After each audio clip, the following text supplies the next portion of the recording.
Bueno, continuando con las exposiciones, los temas, empezamos con las artropatías por depósito de microcristales, dentro de ellos la gota y la pseudogota. Como pueden ver en esta imagen, lo más característico de un paciente por gota es el compromiso de la primera metatarsofalángica. Inclusive esta imagen, ¿no?, tan desgarradora, que sienten nuestros pacientes, puesto que este dolor es indescriptible, muy doloroso, a pesar de ser una articulación muy pequeña, pero con un intenso dolor. ¿Y por qué se da en el pie? Lo vamos a ver durante la charla. Como vemos, generalmente es una enfermedad de hombres, ¿sí?, metabólicos, que toman licor, que tienen algunos desórdenes en cuanto a la alimentación, y su compromiso básicamente va a ser en el pie. Y ven esta imagen de este demonio que está como si que le quemara el pie, ¿sí? Como siguiente tema vamos a ver lo que son las artropatías por microcristales, dentro de ellas la gota y la pseudogota. Como vemos, esta imagen es un pie. ¿Por qué les pongo esta imagen? Porque es una imagen característica que lo vemos en todos los pacientes con gota, lo que denominamos el compromiso de la primera metatarsofalángica, y se denomina podagra. Inclusive pueden ver esta imagen tan desgarradora de este animalito acá, porque es un dolor muy intenso que tienen los pacientes. Esto es un arte, una pintura de James Gallery en 1799, que está publicada. Es una colección de las artes médicas, y dentro de ellos, como vemos, es una imagen muy sugerente a lo que vamos a ver más adelante. ¿Y por qué se da en el pie? Lo vamos a ver. Estén muy atentos de por qué la fase inicial de la gota se da en el pie. En cuanto a la epidemiología, vemos aquí que la gota es más frecuente en varones que traen muchas alteraciones o modificaciones en su vida. Varones con diabetes, varones obesos que toman licor, posiblemente fuman. Y en esta imagen vemos un demonio que está generándole mucho dolor en el pie de este paciente, ¿sí? La gota, como vemos, es más frecuente en varones, pero también en mujeres posmenopáusicas. Es prevalente en adultos hasta cerca del 3%, es más frecuente en afroamericanos, y según la encuesta nacional del examen de salud 3, que es el NANES 3, más del 2% en hombres, más del 2% en hombres de 30 años tienen gota, en mujeres más del 50%, y de 50 años que diga, y 9% en mayores de 80 años y 6% en mujeres de 80 años. Con esto quiero decirles que a mayor edad, mayor prevalencia de gota.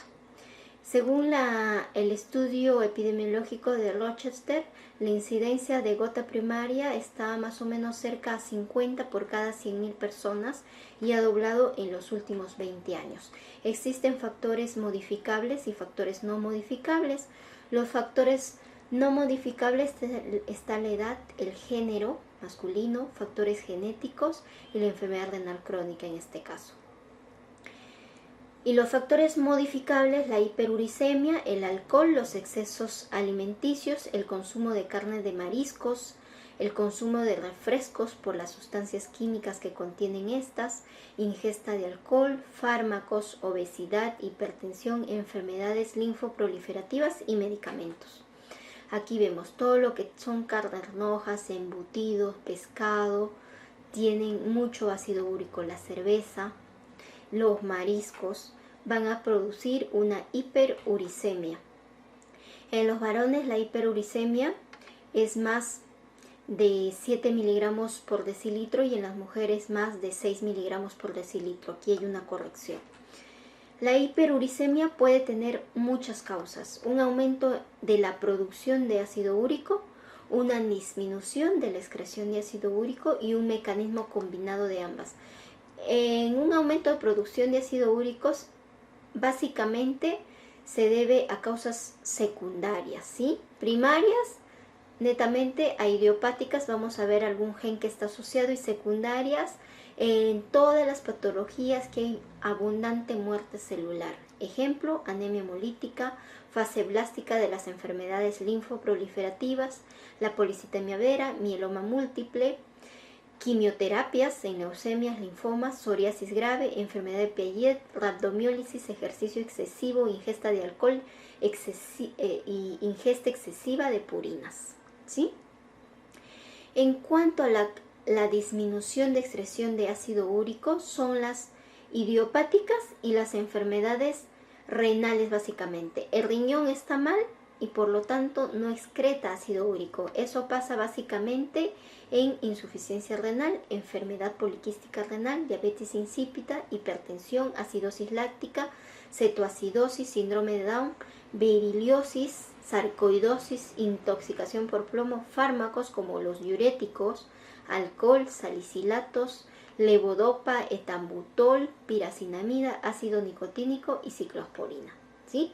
Y que tienen un mecanismo combinado de hiperuricemia, la obesidad, la dieta rica en purinas, el hipotiroidismo, hiperparatiroidismo, toxemia del embarazo, déficit de glucosa 6 fosfato deshidrogenasa, déficit de fructosa 1 fosfato aldolasa, alcohol y shock, ¿sí?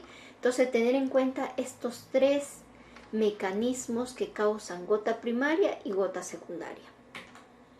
Entonces, en cuanto a la patogénesis de la gota, los humanos son los únicos que pueden desarrollar gota espontánea.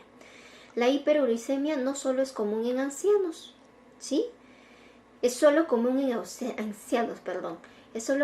ancianos, pero también en jóvenes, pero en los casos de hiperuricemia idiopática.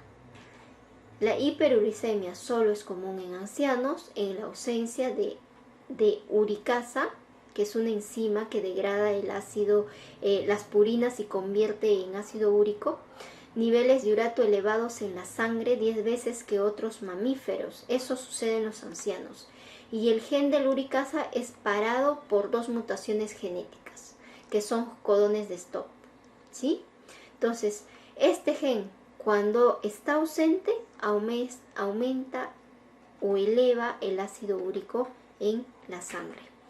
El ácido úrico es un ácido débil de forma ionizada a pH fisiológico, trae riesgo de gota. La solubilidad es influenciada por los siguientes factores. Esta parte es muy importante. ¿Por qué? Porque esto determina la actividad de la gota. La temperatura. ¿Por qué la gota se inicia en los pies o en zonas acras, distales? Porque las zonas acras o distales son las zonas más frías de nuestro cuerpo. El ácido úrico a temperaturas frías precipita. Por eso, de ahí la razón que la lesión más característica es la podagra que está en el pie, ¿sí?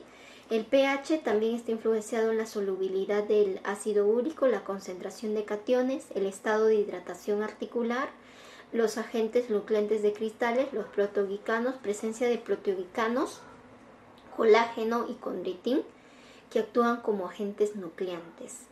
La variación de estos factores aumenta el riesgo de artritis gotosa, la podagra por la baja temperatura de la articulación periférica, la tendencia para ocurrir OA por los agentes nucleantes, a baja agentes nucleantes, disminución de condritin de proteoglicanos, lo que va a producir es osteoartrosis. El dolor, si es nocturno, por deshidratación articular. La articulación se deshidrata más en la noche y por lo tanto el dolor es más intenso en la noche. El metabolismo del urato.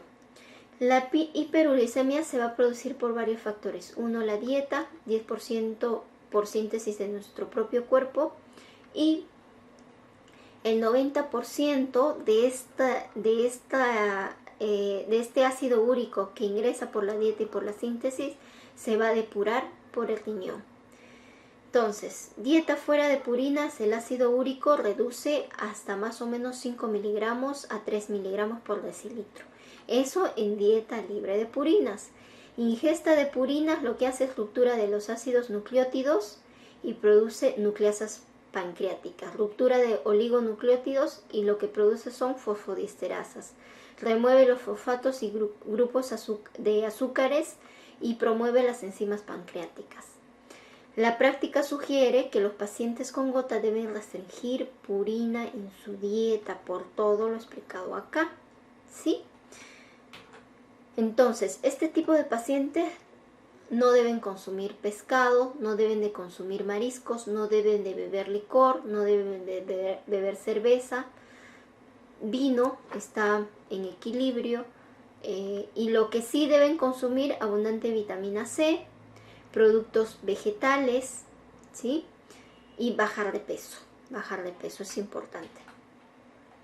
Entonces, el exceso de producción exógena de nuestro cuerpo, cuando hay unos trastornos linfoproliferativos y desórdenes autoinflamatorios, la intervención de fármacos o hipoxia tisular, solo el 10% es error por metabolismo congénito, es decir, la mayoría de las causas de gota es por causa exógena, problemas neoplásicos, problemas de dieta, problemas de fármacos, hipoxia tisular.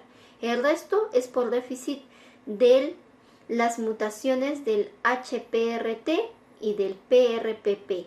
El HPRT es una hiposantina fosforil transferasa. Cuando está disminuida esta hiposantina, se produce síndrome de Leach-Nyhan, ¿sí? Y hay un aumento de ácido úrico, una hiperuricemia. Y si hay una mutación en el gen PRPP sintetasa, que es una fosforilribosil pirofosfato sintetasa, hay una sobreactividad de este fosforil sintetasa, una superproducción de urato y lo que produce es gota o urolitiasis por urato, ¿sí? Estos son las dos causas más frecuentes genéticas de hiperuricemia idiopática.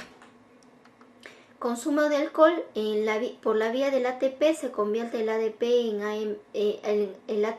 ADP y AMP cíclico y en ácido úrico, ¿sí?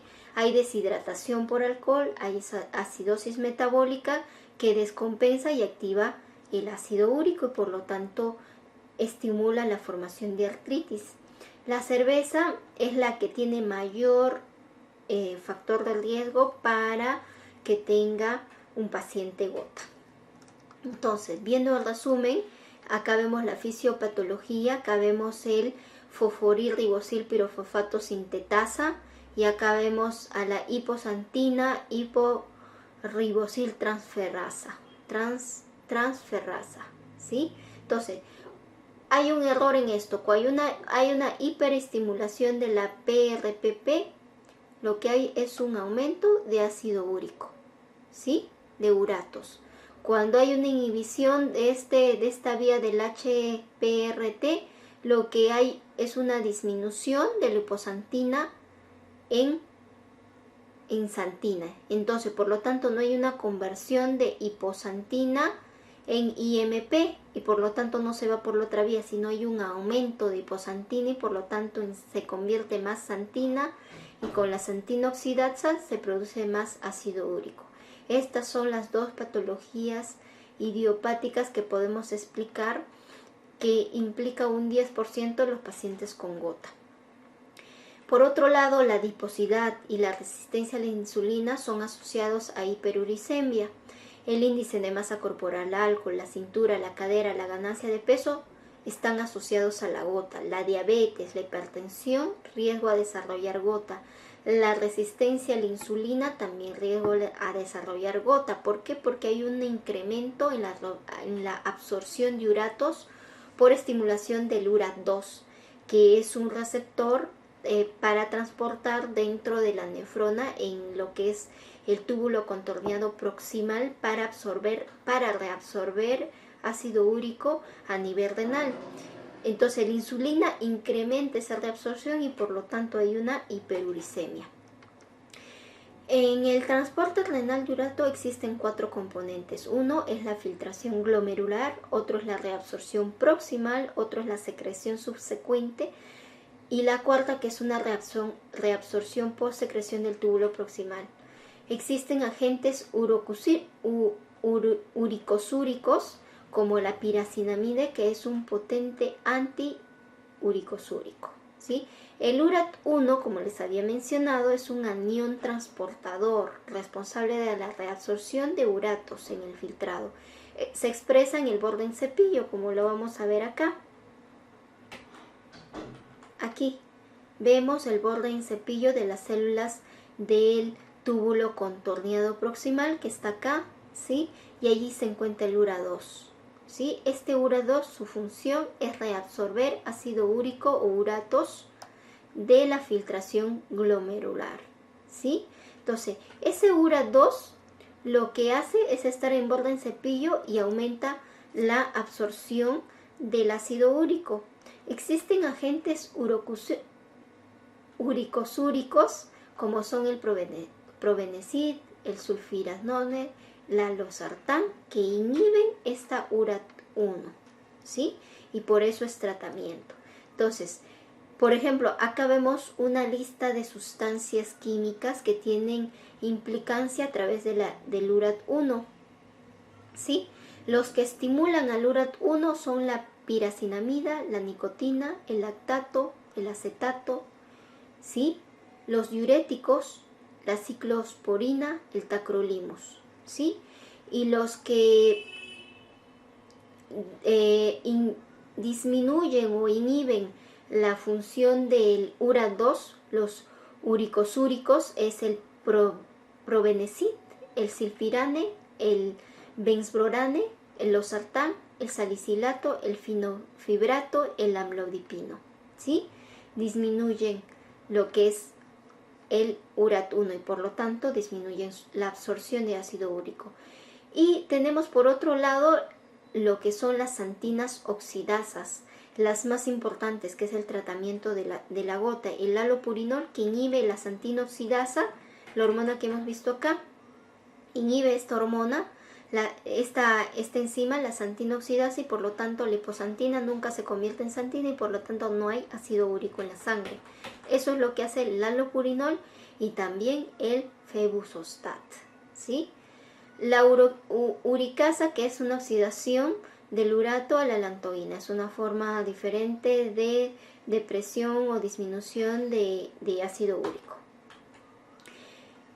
Inducción de inflamación del ácido úrico. Como vamos a ver acá, la hiperuricemia lo que va a hacer es va a haber un acúmulo de urato monosódico, que es el MCU cristal, ¿sí? Este acúmulo lo que va a hacer es una estimulación de las células endoteliales, de las células sinoviales. Esta célula sinovial se va a volver permeable y va a traspasar los cristales a la parte de la matriz. Dentro de la matriz va a hacer que se active la histamina, que se active el sistema de complemento.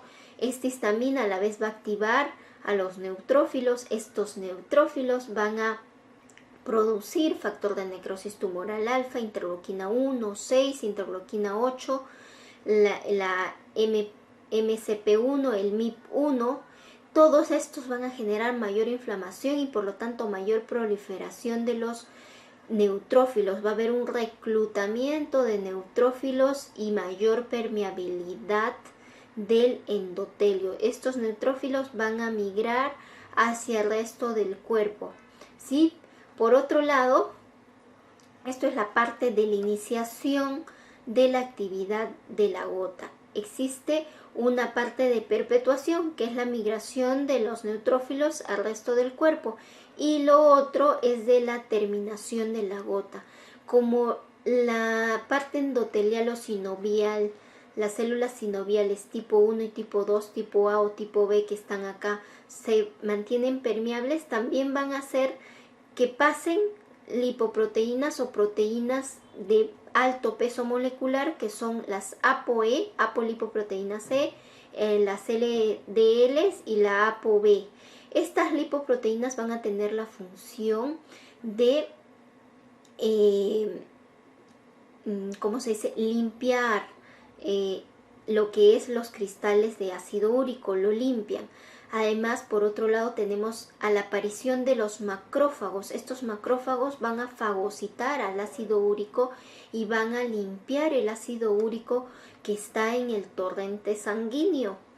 Además, los macrófagos van a fagocitar a los neutrófilos y van a disminuir en la cantidad de neutrófilos y va a haber necrosis de estas células. Entonces, hay una disminución de los cristales de urato monosódico, hay una disminución de la activación de los neutrófilos porque los macrófagos se lo van a degradar y va a haber una producción ya de interleuquinas no proinflamatorias sino antiinflamatorias, ¿sí? Y todo este proceso más o menos va a durar de 3 a 7 días. Es por eso que se dice que la gota es autorregulada sin tratamiento. Pero ¿por qué darle tratamiento al paciente en etapa aguda? Porque el dolor es un dolor inaguantable, es un dolor que no se soporta, como vieron en las imágenes de esas pinturas muy hermosas que han sido creadas. Ahora, entonces, tenemos cristales de urato monosódico. Esos cristales de urato monosódico activan el complemento, hay opsonización, hay una fusión lisosomal dentro del monocito, va a haber una proliferación de citoquinas inflamatorias, la interleuquina 1 y el factor de necrosis tumoral alfa. Por otro lado, vemos que en las membranas lipídicas va a haber la activación de algunas proteínas quinasas que van a liberar interleuquina 8 y van a reclutar neutrófilos. Todo esto va a hacer que se produzca una gota aguda que anatomopatológica se va a ver como una sinovitis neutrofílica, ¿sí?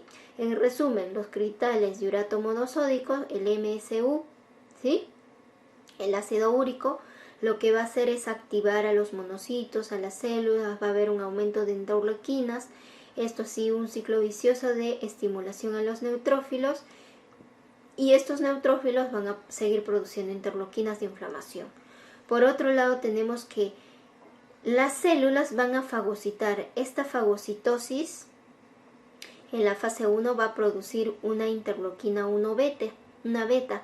Esta interleuquina 1 beta va a estimular a la vía de los Toll-like receptor, que es una vía de inflamación innata, y va a producir la lectura de lo que es la interleuquina 8 y de los factores proinflamatorios, ¿sí? Eso en resumen. Por otro lado, existe un rol del inflamasoma. El inflamasoma es un sistema de proteínas, son muchas proteínas que van a activar el sistema de las caspasas, activan a la caspasa 1, que es inflamatoria, y va a producir esta caspasa lo que es la prointerleuquina 1, que se va a convertir en interleuquina 1, y la interleuquina 18 y interleuquina 33. Todo esto es un mecanismo de inflamación. Estos mecanismos de inflamación serían a través de un reconocimiento de diferentes compuestos, un RNA, un ATP, un compuestos antivirales, bajas concentraciones de potasio intracelular, luz ultravioleta, cristales de pirofosfato cálcico deshidratado o dihidratado y de urato monosódico. Todo esto activa al sistema del inflamasoma, que es un sistema NALP1 y NALP3 que activa las caspasas, que activa interleuquinas proinflamatorias. Entonces, existe, les había mencionado rápidamente anteriormente, la vía de la señalización de los Toll-like receptor, de la vía de interleuquina 1, que se activa bajo el estímulo natural. Es una vía innata, vía del sistema innato. A través de un microbio, una inflamación, activa lo que es el NFK beta, que produce a su vez todas estas interleuquinas. Entonces, en resumen, depósito de cristales, activación de las células, liberación de quimoquinas, linfoquinas, citoquinas, daño tisular, daño del cartílago, daño, lesión del cartílago, lesión de la sinovia, infiltración de neutrófilos, y va a haber hipertrofia sinovial también. Y posteriormente, como hay tanta estimulación inflamatoria, los osteoclastos van a ser estimulados y van a producir erosiones, ¿sí? Daño del cartílago y daño óseo. Entonces, el desarrollo de la gota se da por hiperuricemia, cristales de urato monosódico e inflamación posterior. Dentro de la evolución de la gota existen 4 fases. Una fase hiperuricémica sintomática, una fase gotosa aguda, la que hemos estado viendo, una fase intercrítica que puede durar meses o años, que consiste en fases de actividad e inactivación por mucho tiempo, fase de quiescencia, y la fase tofasia crónica, que dura más de 10 años de evolución. Veamos la artritis gotosa aguda. El dolor es localizado, es de inicio brusco, agudo, intenso, muy intenso, con eritema, inclusive fiebre. La máxima intensidad de síntomas y signos inflamatorios es a las 24 horas. La afectación monoarticular y autolimitada se da en las primeras etapas. Siempre es monoarticular, por eso es la podagra, por eso es la de la rodilla que se llama gonagra y por eso es la muñeca que se llama chiragra, ¿sí? Factores desencadenantes: las bebidas alcohólicas, los mariscos, dietas ricas en ácido úrico, y remite, como les he dicho, en 3 a 10 días. La gota tofasia aguda remite por esa vía que le hemos explicado, que se autolimita, ¿sí? Eso es una característica muy importante, pero no por eso no vamos a tratar al paciente. La parte de la gota intercrítica son periodos de crisis iniciales, pero luego se resuelven por completo. Las crisis se resuelven y se quedan inactivas. El paciente a veces ni regresa a consulta, pero luego de muchos años puede regresar la enfermedad. Es un intervalo en realidad asintomático.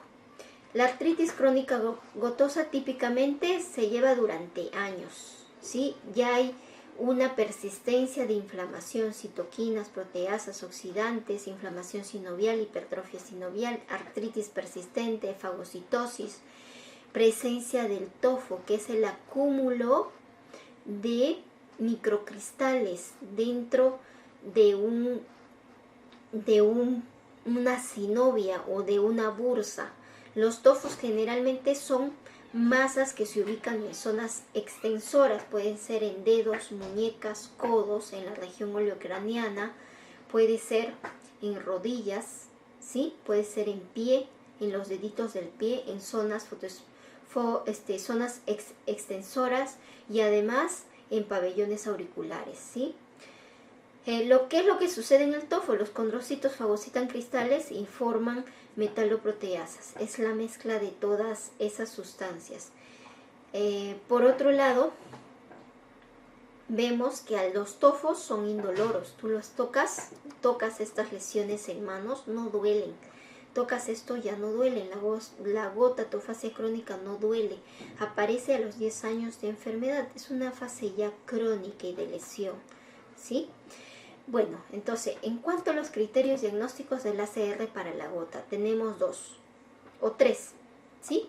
1, ubicar los cristales de urato monosódico en el líquido sinovial. Nos basta eso para diagnosticar gota. O encontrar cristales de urato monosódico por medios químicos o microscopía de luz polarizada en tejido de un tofo, ¿sí? Y lo otro es 6 de estos 12. Tiene que estar presente 6 de estos 12 si no encontramos ni A ni B. Inflamación máxima desarrollada en un día.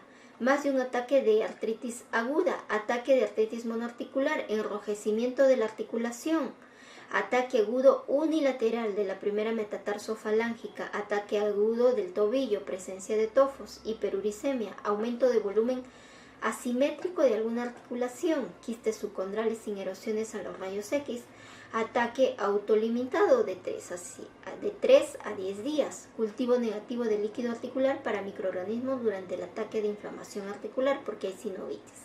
6 de esos nos hacen el diagnóstico de gota. o suficiente encontrar el cristal de urato modosódico en el líquido sinovial o por medios químicos. Esto es lo mismo. Ahí están los cristales de urato modosódico, son como agujas que cristalizan, ¿sí? En cuanto al tratamiento, existe un tratamiento para bajar el ácido úrico, lo que denominamos comúnmente como ULT. Bajar el ácido úrico, ¿sí? Primero vamos a ver en varios supuestos. Por ejemplo, si el paciente tiene tofos, vamos a tomar la alternativa A, que es esta. Si el paciente tiene frecuentemente ataques, también la A. Si tiene daño renal, vamos a tomar la decisión C. Si tiene antecedente de urolitiasis, también vamos a tomar la opción C. Entonces, nuestro objetivo de un paciente con gota es tenerlo mínimo o menor igual a 6 miligramos por decilitro de ácido úrico sérico o menor a 5 miligramos en pacientes que son sintomáticos. ¿Qué hacemos con estos pacientes? O damos un inhibidor de la xantina oxidasa, que puede ser allopurinol o febuxostat, ¿sí? La alternativa a esto, porque si son alérgicos o intolerantes a estas dos medicinas, le podemos dar en primera línea para disminuir el ácido úrico, tratamiento ULT, el probenecid, ¿sí? Ahora, en la etapa aguda, que es el ítem A, lo que vamos a hacer es parar lo que es la inflamación con profilaxis antiinflamatorias, ¿sí? Esto es un cuadro rápido para ver las dosis del allopurinol. Se da o se inicia con 50 miligramos al día, ¿sí? Por 4 semanas, pero eso puede llegar a 300 miligramos al día, ¿sí? No se puede dar en pacientes con enfermedad renal que tengan enfermedad renal severa a partir de estadio 3, ¿sí? Y la terapia uricosúrica con probenecid se puede dar en pacientes que tienen creatinina menos de 50 mililitros por minuto, ¿sí? Es la alternativa al allopurinol, ¿sí? Esto a grandes rasgos. Ahora, retomando el tratamiento.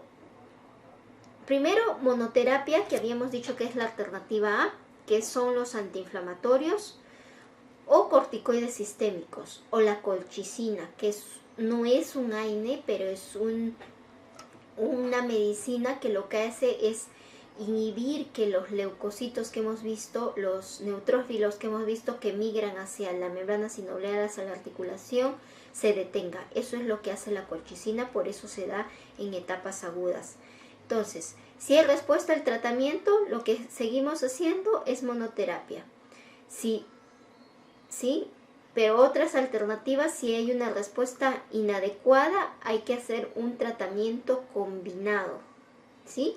Puede ser corticoides con AINES con colchicina, ¿sí? Pero si el tratamiento solo con corticoides, AINES o colchicina ha sido exitosa, lo que debemos hacer es educar al paciente y considerar el uso del cuadro C, que lo vamos a ver en adelante, ¿sí? Entonces, los AINES son útiles en los pacientes con gota en la etapa aguda, ¿sí? Se da a la dosis antiinflamatoria, la dosis máxima antiinflamatoria. Por ejemplo, el ibuprofeno es 3 veces al día, naproxeno 3 veces al día en las primeras etapas, y luego se va disminuyendo a dosis analgésicas nada más. La dosis antiinflamatoria es más que la dosis analgésica. Entonces, la colchicina, ¿cómo damos la colchicina? Inicialmente, según la guía del EULAR, porque esa es la guía del EULAR, damos 1.2 miligramos en primera instancia, y luego de 1 hora damos 0.6 miligramos y cada 12 horas según esto. Pero lo que normalmente hacemos es colchicina al inicio, los 2 primeros días cada 8 horas, cada 3 veces al día, y luego por 3 días nada más, y luego lo disminuimos a 0.5 miligramos al día hasta el mes o 15 días más o menos, dependiendo cómo esté el paciente. ¿Sí? ¿Por qué dice acá 0.6? Porque la dosis en Europa, la pastillita viene de 0.6, en Perú es de 0.5, ¿sí? Hay que tener en cuenta eso. Bueno, si el paciente ha recibido, esto es la primera alternativa, si el paciente, primera vez que va a usar colchicina, pero si el paciente ha recibido colchicina los últimos 14 días, no le vamos a seguir dando colchicina ni aumentar la dosis, lo que tenemos que darle es AINES o corticoides, eso es la otra alternativa. Los corticoides, ¿cuándo usamos corticoides? Si es etapa inicial, vía oral, si no hay contraindicación a los AINES, no hay contraindicación con colchicina, usamos corticoides a una dosis de medio por kilo, ¿sí? Más o menos de 5 a 10 días. Después disminuimos la dosis hasta parar, ¿sí? Cuando usamos corticoides intraarticulares, cuando existe o una o dos articulaciones comprometidas, no más, intramuscular, cuando hay mucho compromiso articular, poliarticular, porque no vamos a estar inyectando intraarticularmente a todas las articulaciones. Ahora, en pacientes que están en NPO, lo que hacemos es darle corticoides intraarticulares o intravenosos a una dosis a medio por kilo o a 2 miligramos por kilo, ¿sí? Si es que es muy severo. Por otro lado, la profilaxis. Entonces, antes de entrar a la profilaxis, solo para que les quede, paciente con gota aguda, reciente diagnóstico, lo que hacemos inicialmente es darle colchicina a 0.5 miligramos cada 8 horas los 3 primeros días y luego una vez al día, más o menos por 15 días a un mes. Aunado a esto, lo que podemos asociar es AINES si hay mucho dolor, o cualquiera de esos dos, solo AINES, porque a veces solo pasa con AINES. Es más, la gota aguda, como les había mencionado, se autolimita al 10º día. Si es que es un paciente con mucho dolor, el compromiso es poliarticular, la enfermedad es avanzada, podemos colocar corticoides intramuscular. Y si es oligoarticular o monoarticular, corticoides intraarticular. Pasada la etapa aguda, que es hasta el 10º día, le podemos iniciar allopurinol, que es un inhibidor de la santinoxidasa y por lo tanto disminuye la hiperuricemia. Eso es la base del tratamiento en realidad, ¿sí? Pero se da después de la parte aguda, porque si el allopurinol le damos en la fase aguda, el allopurinol tiene una función de remover el ácido úrico. En la parte aguda lo remueve y lo activa más. Entonces, un paciente nuevo jamás dar allopurinol al inicio. Pasado los 10 días recién podemos iniciar allopurinol. Y lo contrario, si es un paciente que ya te viene con diagnóstico de gota, que viene tomando años o meses allopurinol, pero no toma colchicina, no toma AINES, no toma corticoides, tampoco le pusieron corticoides intraarticular ni sistémico, pero viene tomando allopurinol y se le activó la enfermedad porque comió pues mariscos, pues tomó cerveza, licor, fumó, se activó la enfermedad. ¿Qué hacemos? Viene a tu consulta, ¿qué hacemos? Lo primero que hacemos, que continúe el allopurinol, porque la suspensión brusca del allopurinol también activa la gota, ¿sí?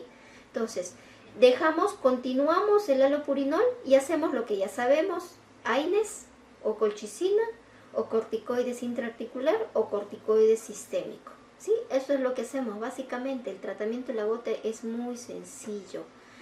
Por otro lado, pasamos a lo que es la profilaxis. En la profilaxis damos dosis bajas de colchicina, todos los días una tabletita de 0.5 miligramos diario, ¿sí?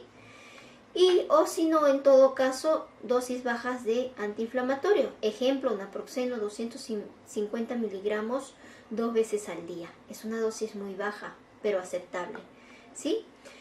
Por ejemplo, en la segunda línea de tratamiento son los corticoides, pero los corticoides tienen que ser o se tienen que dar cuando no se puede dar ni AINES ni colchicina, a una dosis de menos de 10 miligramos al día. Esto es nuestra alternativa C, ¿sí? Entonces, evaluamos los síntomas de gota mientras tratamos la disminución del ácido úrico, ¿sí? Evaluamos actividad de la gota, vemos, continuamos fármacos, damos antiinflamatorios y damos profilaxis. Si los síntomas persisten en el tiempo más de 3 meses, lo que tenemos que hacer es volver a los otros cuadros. Si está agudo, colchicina y todo lo demás. Si es crónico, aumentarle la dosis de alopurinol, porque la dosis de alopurinol, como les había mencionado, es mínimo 50 miligramos diarios. No se puede dar en pacientes con enfermedad renal crónica mayor a estadio 3, solo hasta estadio 3. Y dosis máxima del alopurinol es 300 miligramos al día, ¿sí? Entonces, tenemos otras medidas no farmacológicas, porque la gota es una enfermedad que se puede modificar o prevenir la actividad. Uno, que baje de peso el paciente. Índice de masa corporal debe ser adecuada. Una dieta saludable, no fumar. Estar hidratado el paciente, porque la deshidratación activa la enfermedad. Y hacer actividades físicas, ¿sí? No extremas, moderadas.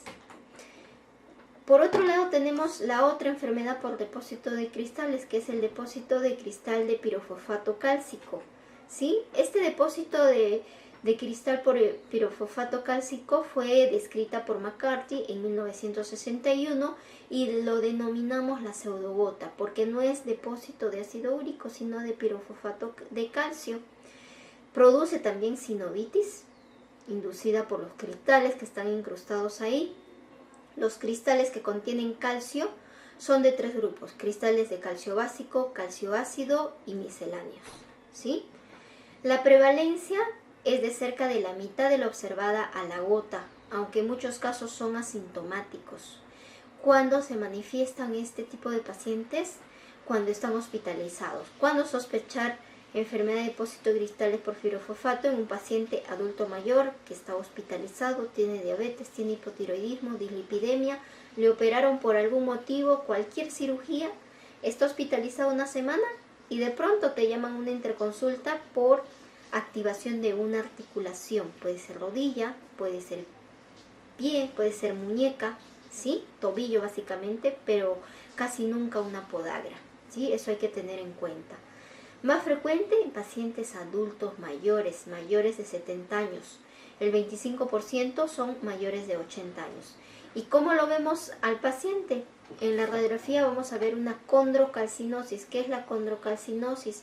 Es la detección radiológica de una línea radiopaca, es decir, blanca, entre el cartílago femorotibial de la rodilla, en la muñeca y en la sínfisis púbica. Es una línea, ¿sí? La enfermedad de depósito de cristales de pirofosfato cálcico se reserva al paciente sintomático, ¿sí? Sintomático. Generalmente son asintomáticos, como les refiero, ¿sí? Y solo se diagnostican sintomáticos, porque no hay forma de diagnosticar como el ácido úrico o hiperuricemia sintomática, ¿no? En este caso no se puede. Formas clínicas: una forma es hereditaria, una es la esporádica, las idiopáticas, que son las más frecuentes, que no hay relación familiar y está asociada a enfermedad metabólica, la que les dije, y la otra asociada a enfermedad traumática. La forma clínica: sinovitis aguda por pirofosfato, es la más frecuente, da monoartritis de instalación súbita, igual que la gota, periodos intercríticos, pocas veces manifestada como podagra. Afecta principalmente en orden decreciente rodillas, muñecas, hombros, codos y tobillos. No está la sínfisis púbica, pero también hay. Y la otra forma clínica es que es la poliarticular, ¿sí? Como les había mencionado, en la radiografía lo que vemos es una línea radiopaca en ese espacio articular femorotibial medial o femorotibial lateral, podría ser, ¿sí? Línea radiopaca. Eso es el depósito de CPPD, que se da en muñecas, como en este caso, en rodillas y en sínfisis púbica. Por eso, en sospecha de estos pacientes metabólicos adultos mayores nos vienen con monoartritis o oligoartritis, lo que les solicitamos es radiografía de muñecas, de rodillas y de sínfisis púbica. Formas clínicas: toman el nombre de acuerdo a la enfermedad reumática que simulan o imitan, pseudoartritis reumatoide, ¿sí? cuadros semejantes a osteoartrosis. Combinación anterior con pseudogota, el llamado lantánico que cursa sintomático simulando artropatía de Charcot, la monoarticular inflamatoria, la hemartrosis de hombro de Milwake, ¿sí? Y la pseudogota tofacia, ¿sí? La artropatía por fosfato básico de calcio, los tipos de cristales son hidroxiapatita, fosfato octacálcico, fosfato tricálcico. La localización de esto es calcificaciones ectópicas y distróficas, miositis osificante, calcinosis, esclerodermia y dermatomiositis, ¿sí? Artropatías de fosfato básico de cálcico. En otro aspecto clínico podemos ver periartritis, tendinitis y bursitis. Estas son las manifestaciones clínicas. El tratamiento y pronóstico es similar a la gota, pero no usamos uricosúricos porque no hay aumento de ácido úrico. Lo que hacemos todo lo demás: AINES, infiltración, rehabilitación, cirugía. En ataque agudo lo que se puede dar es colchicina también. Y como profiláctico también damos colchicina, 1 miligramo por día vía oral. Tratamiento similar que la gota, excepto alopurinol y febuxostat. Otras artropatías por cristales. La inyección articular de corticoides puede condicionar la inflamación mediante el mismo mecanismo patogénico del ataque de gota. En este caso debido a cristales de esteroides. Sí, en algunos casos está contraindicado hacer infiltraciones dentro de la rodilla porque los exaspera más, ¿sí? Otros cristales pueden encontrarse en el líquido articular, son los de colesterol. Los pacientes con diálisis crónica pueden sufrir artropatía con episodios de agudización que afecta a dedos de las manos, de los pies, de las rodillas, las caderas, las muñecas. Y se ha descrito en algunos pacientes los cristales son de oxalato de calcio, ¿sí? Diferentes cristales que son denominados pseudogota. Las medidas terapéuticas son sintomáticas, son protectoras y son correctivas, ¿sí? Bueno, eso es todo en cuanto a microcristales.